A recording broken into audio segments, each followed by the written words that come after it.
Hey guys, welcome to Raw Customs. I'm your host, Patrick Rapolo, and on this episode I'm going to be sharing with you how I made my jig table. So number one, why would you need a jig table?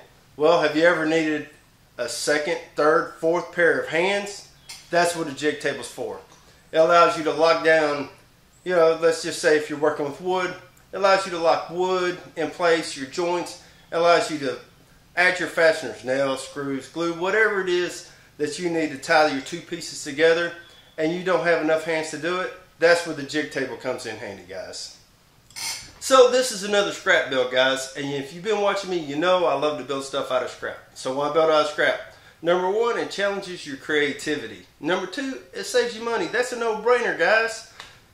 So don't be scared to tear apart something and build something useful for yourself. So everything from the tabletop down was built from scrap. Either stuff I had laying around the building, stuff left over from old projects.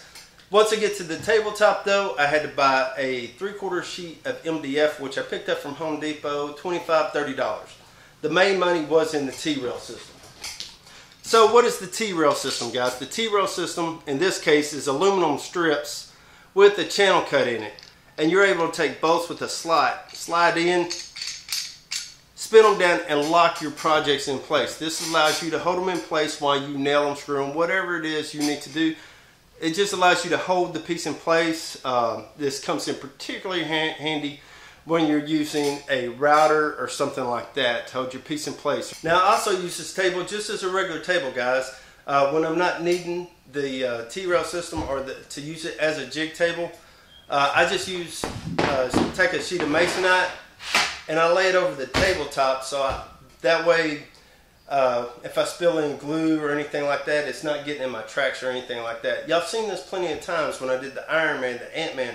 All this I'm building on this table. It's such a big table, it comes in very handy when working with lots of pieces or big projects. Now another handy tip is I just took a power strip and zip tied it to one of the legs, which allows me to plug in all my pieces like my heat gun, my Dremel, other things like that. I'm able to just plug into the power strip, run an extension cord over to my power strip, and all my pieces are easy to get access on my table without having lines running all over my building. Alright guys, maybe you don't need a jig table, but you have a lot of bench top tools like these over here. Bandsaw, drill press, things like that.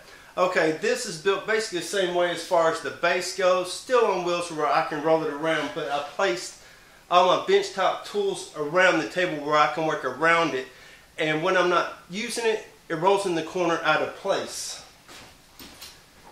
But I've got this on wheels where I can spin it around and have all the tools facing at different areas. It saves me a ton of space. Like I said, it rolls out of the corner, out of the way when I'm not using it. Something to keep in mind. Now the same thing, I've got a power strip with all of my tools already plugged in, so all I have to do is plug in my extension cord and then I can power on any tool that I need to use. Alright guys, these are some of the ideas that I've come up with for my everyday builds. If it helps you out, hit that like button for me. If you want to see more, go ahead and subscribe, but for now, check out the video.